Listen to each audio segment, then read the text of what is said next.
Ao Oni is an RPG Maker game originally released in 2008 by No Props. If you're watching this, you've probably seen the game on YouTube and may know about the strange myriad of games that sprung off from it, both official and fan-made. Today, our focus is the Steam version released in summer 2024, and how it compares to version 6.23, since the Steam release is essentially a port of that version, which released in late 2011, and is the one that was popularized by YouTubers back in the day. This YouTuber boom helped bring attention to other RPG Maker horror games and helped popularize the genre compared to where it was before. Ao Oni is remembered well because of the YouTube filter many people consume the game with, making the game appear faster paced than it actually is. It also has the advantage of being one of the first games of its kind. Before it, the only RPG Maker games that really made waves were the original Corpse Party and Yume Nikki, two well-loved games that are quite different from Ao Oni. Corpse Party 98 had a heavier focus on its story, as well as light puzzle solving, decision making, and consequences that impacted the ending you saw, while Yume Nikki is well loved for being open-ended to play and interpret, hiding within many secrets and focusing more on its atmosphere versus threatening the player directly. Ao Oni is light on story, has an emphasis on item-based puzzles, and features chases with story triggers as well as random occurrences, forcing the player to think quickly in order to survive and continue their attempt to escape the mansion they're trapped in. Of the many RPG Maker horror games that have come since Ao Oni's release, many technically follow closest to Ao Oni, a myriad of which chose to give the story more attention than Ao Oni did and often include multiple endings like Corpse Party. This isn't to say Yume Nikki hasn't influenced other games, as it very notoriously has done so, but it does so as a very different style of game that isn't as conducive to the storytelling and gameplay style of most RPG Maker games. As previously stated, in 2024, a Steam version of Ao Oni was released. The marketing for this game was strangely limited. The description on Steam claims this version has, quote, evolved and come back to life, and the trailer emphasizes the new I mode, with the Steam description backing this up and hyping up the endings. They also show off the official speed up mode, which just plays the game 2 to 15 times faster than normal, with the controls getting more unbearable the greater the speed up. I mode hints that it's a roguelike by mentioning the rooms change every time, and that items must be collected. Aside from this, we weren't sure how it would play out until the game was released, where we found out it was a bland room jumbler that lasts a few minutes. Not mentioned, though, was the new scoring system. This essentially ranks the quality of your run once it's complete by calculating off of your playtime and number of deaths. Lastly, the game also features added achievements, and they are doing their best to make you feel capable, like walk 100 steps, walk 500 steps, start the game, look at the map, and other various milestone achievements tied to the main story. The only interesting ones are for getting specific score rankings in both the main mode and I mode, along with one for beating the game without dying, which, yeah, that one's pretty good actually. Luckily, the end rankings can stack, so if you clear a game with a B, you'll get the achievements for clearing with a C, D, and E as well. So you don't need to intentionally slow down and time out a worse rank. Honestly, the S rank in the main mode is actually tough to get, and I had to beat the main mode deathless in around 20 minutes for it. All of these itty-bitty changes put together aren't worth much if you ask me. The speed up mode is a funny gimmick, but it's not engaging to play, especially towards the higher end of the scaling. I mode sounded interesting from the premise, but there's nothing to give it substance or staying power. The endings that were mentioned provide basically no information, no matter which one you get. The people hoping for more lore about the Onis are left with almost nothing. The gameplay is just walking through doors until you find 3 keys that let you leave. There's a single optional puzzle that barely changes, and the rest of the game is just roaming around and trying not to die. Score system and achievements are slight time wasters added on top of the game, adding nothing unless you care about getting achievements. This leaves the game acting as version 6.23 but playable on Steam. But I'm not just here to talk about the new additions, I also wanted to look at the base game as well, because after finally playing through it myself, I didn't find the experience to be enjoyable at first. So let's talk about the main story mode, the elements that have had over a decade to change but did not. The Oni can randomly appear and hunt the player at any time. It's a staple of the game that adds to the unpredictability and scare factor. On its own, this isn't a bad thing, but the frequency with which this happens teeters on maddening. When being chased, the game creates a timer that decides when the Oni disappears, meaning it isn't tied to changing rooms. It's possible to hide in a closet, but depending on what part of the game you're in, there won't be a usable closet anywhere nearby, thus requiring the player to continue running for an arbitrary amount of time. Sometimes it's possible to juke the Oni around a set piece in a room, but my typical strategy ended up being running from room to room until the 4-second long chase music, the only song in the game, stops looping. Looping sections of the house are a rarity. The majority of the areas feature a hub room that connects to exclusively dead ends, which means the best option is to run farther away from your main objective, which of course translates to spending more time just making your way back to where you were. By the time you get all the way back to what you're doing and change one thing, it's already time for another chase. Rinse and repeat. The only parts of the game where looping the Oni is realistic are in the very first area, with this hole under the bed or in the kitchen, and in the abandoned side house that also features a drop from the second floor to the first. Like many people, I had only watched others play the game and did not experience it myself. After buying and playing this new port, I actually decided to download the 6.23 release to see what exactly was different. And to my surprise, this release does not have a problem with Onis constantly chasing you and stalling out the game. In the Steam port, the Oni don't move faster than you, but can spawn in rooms quickly, which is what makes so many of the hiding closets feel pointless. But in 6.23, that's not an issue either, meaning they're a reliable way to hide from the Oni and make more progress. So somehow this change in frequent random encounters was added to the Steam release, which I find to be truly baffling, because that is my #1 complaint with this game. Another weird problem with this game is the visuals. The original didn't look bad, but like any re-release of a game over 10 years later, updated graphics would be appreciated. The menus do look nicer, the Oni close-ups look better, and any puzzle elements that you zoom in on look better as well. But the sprites for the humans of the game look worse? Hiroshi and the others look babified, and I can't take them seriously with those big ol' eyes.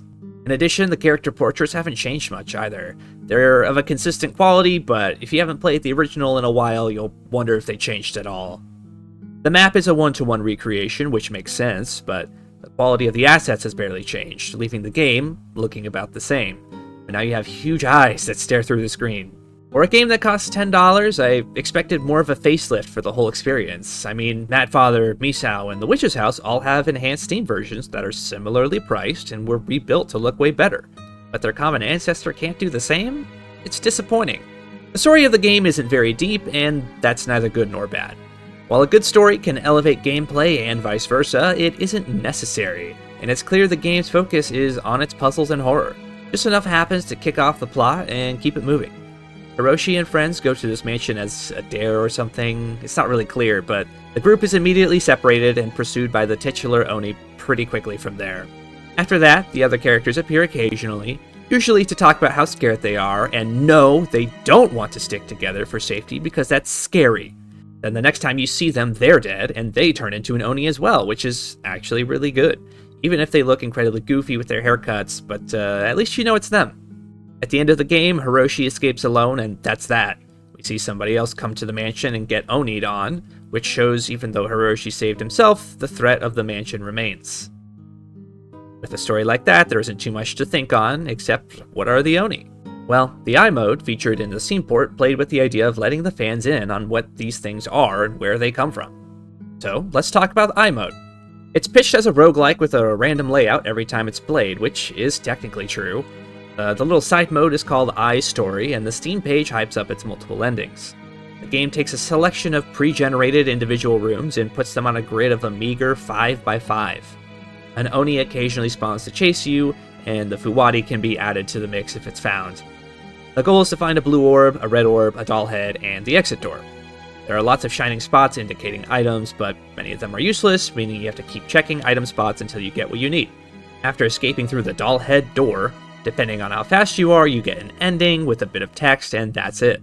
There's also a single puzzle in the entire mode that's optional and allows for a third ending.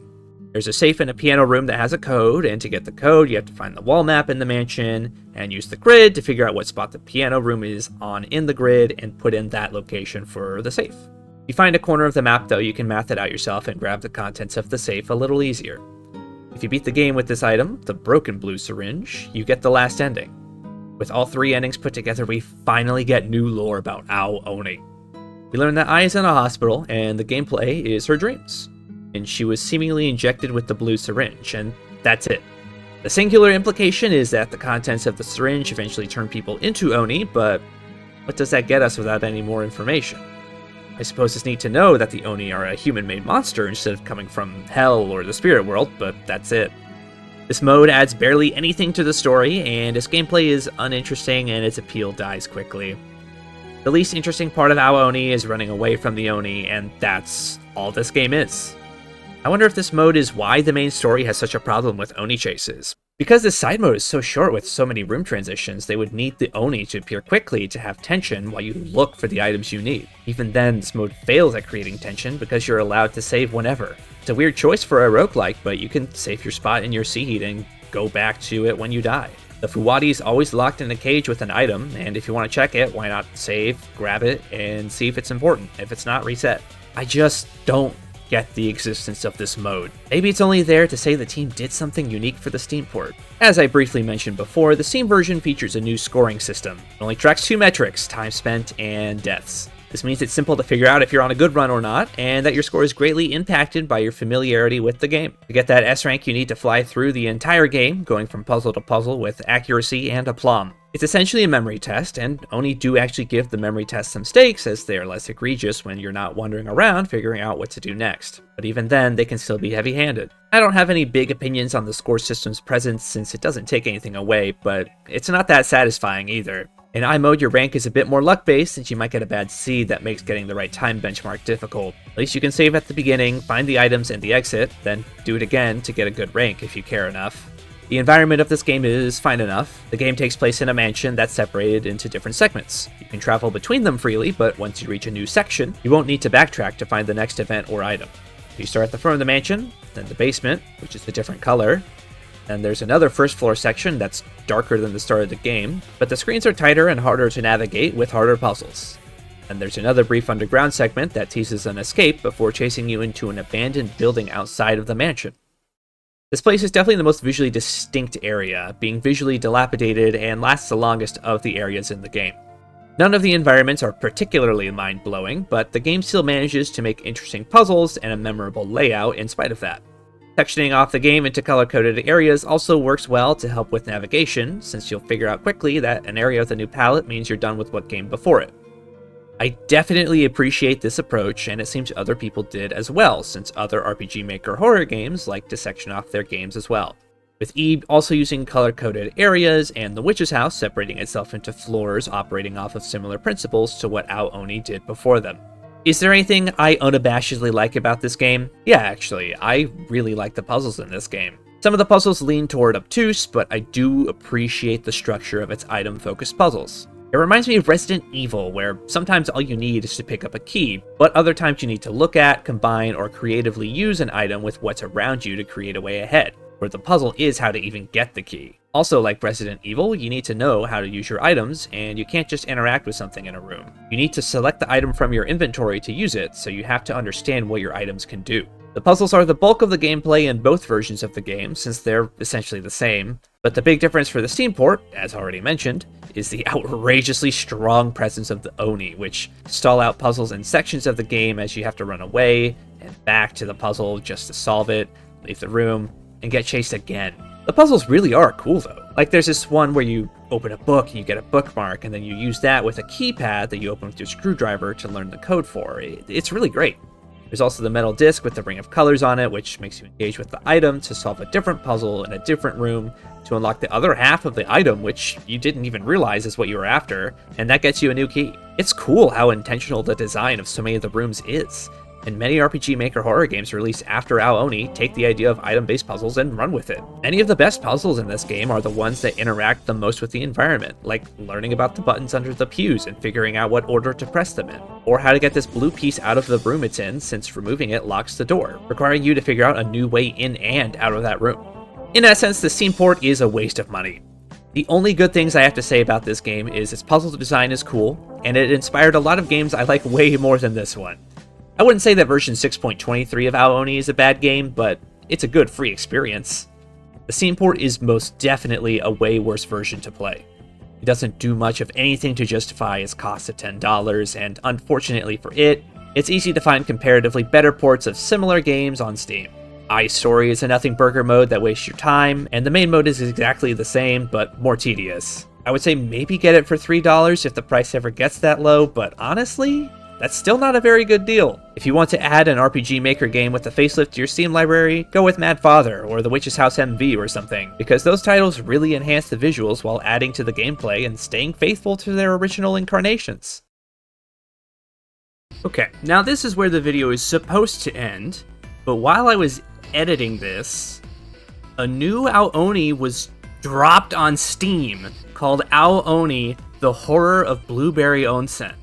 I checked to see if it was a remake of Ao-Oni 2 or 3, which are Japan-exclusive mobile games, if you didn't know, and this is an original game, and apparently this was teased at least a few months beforehand, but I never saw anybody talk about it at all. And even now, as somebody who follows a few people who make content on RPG Maker horror games, I haven't heard a thing about this. It just appeared, and I saw it through Steam because I owned the first game, unfortunately. And I don't know, it takes place in a hot spring. It looks kind of samey. There's a dog now. I don't know why they put a dog in there. Now there's a chat feature. Apparently this was in some other spin-off. And I don't even know what why this game exists. I don't know why this is here. And the dog chases you just like a regular Oni. I don't know what we've done here. If you scroll through it, there's an introductory offer. I'm not going to assume this game is bad. I haven't seen it. I haven't played it. But based off of the first game, I don't want to pay $8.80 for this, and I definitely don't want to pay $11 for it. So maybe if it gets really cheap, I'll buy it, but I really don't think this is a good game. Oh, I don't expect it to be. The only thing that's really interesting is apparently I is here from I mode. That could be interesting. I didn't look at the Steam achievements, but they're probably stuff like walking around again. They do say this is the fastest game ever because it has a 16 times speed mode. That's technically true. There was a 15 times mode in the remake from a year ago. And then the reviews are mostly positive. They're very positive. There's not a lot of them. Most of the positive reviews aren't very interesting. This reads as a 90% shitpost, and then of course at the end, it just says, it has the same problem as the last game, yeah. The random Oni spawns rate is fixed. I don't recommend sinking time into it. 90% of the gameplay is walking into a room, hiding in a locker, and waiting for the Oni to leave, and then exploring for 3 minutes and doing it again. So they didn't fix the biggest issue, which is awesome. Hopefully the puzzles are cool. That's all I really got. But I cannot believe that this exists and that they've done it. And this review here is calling the game slop. Just yummy slop to, make more money. And I'm completely flabbergasted, but I really wanted to get it out there that apparently the same team made an original game, and maybe it's better, maybe it's not, but it doesn't. My hopes are not high. So that's all I have to say about this for real. If you had a good time, maybe like and subscribe, leave a comment. Thank you so much for watching, and please have a good rest of your day with hopefully no Ao-Oni in it. Thank you.